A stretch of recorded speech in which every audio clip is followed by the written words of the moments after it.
పాత నిబంధన పుస్తకంలో మనం చూస్తే యాకోబును దేవుడు ప్రేమించాడు.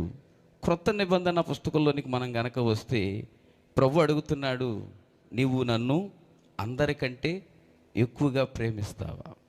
నేను అంటున్నాను, దేవుని బిడ్డలారా, ఈ సంవత్సరంలో అందరికంటే నువ్వు ఎక్కువగా యేసుని ప్రేమించగలవా?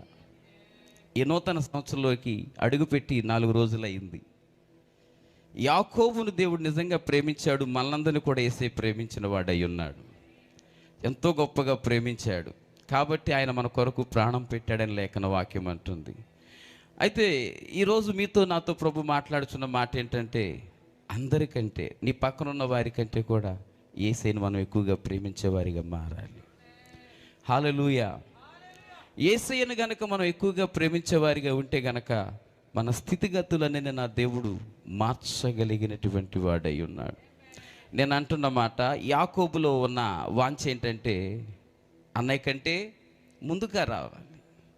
అతనుకున్నది పట్టుదల ఏంటంటే నేను దీవించబడాలి.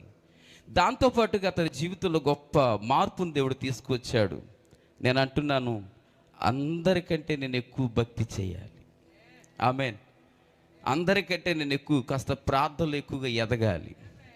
అందరికంటే నేను ఎక్కువగా ఇంకా సేవలోకి ముందుకు రాగలగాలి. దేవునికి స్తోత్రం కలుగును గాక. హల్లెలూయా. అందుకనే దేవుని వాక్యం అంటుంది కదా, ఆయన ఇది ఎవరైతే ప్రేమిస్తారో ఆయన ఆజ్ఞల మార్గంలో నడుచుకోగలుగుతారంట. దేవునికి స్తోత్రం కలుగును గాక. దేవుని బిడ్డలారా, ఈరోజు మీ అందరితో ప్రభు ప్రేమతో చెప్తున్న మాట ఏంటంటే, నీ ఇంటి వారందరికంటే నువ్వు యేసయ్యను ఎక్కువగా ప్రేమించగలవా? నీ బంధువుల కంటే యేసయ్యను నువ్వు ఎక్కువగా ప్రేమించగలవా?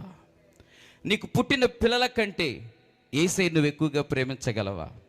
ఎక్కడో నాకు ఒక మాట జ్ఞాపకం వస్తున్నది. దేవుడు ఒక 100 సంవత్సరాలకు ఒక బాబునిచ్చాడంట అబ్రహాం అనే భక్తునికి.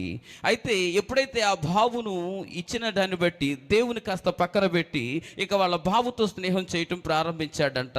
అయితే ఒక సమయం వచ్చినది, అబ్రహాముతో దేవుడు మాట్లాడుతున్నాడు, నీ కుమారుణ్ణి నాకు బలిగా అర్పిస్తావా? అప్పుడు వాక్యం సెలవిస్తుంది కదా, తన బిడ్డనన్న పక్కన పెట్టి దేవుని కోసం తన జీవితంని, అంటే దేవుణ్ణి ప్రేమించుచున్నాడు కాబట్టి అతడు బలివ్వటానికైనా వెనుతీయలేదని లేఖన వాక్యం సెలవిస్తూ ఉన్నది.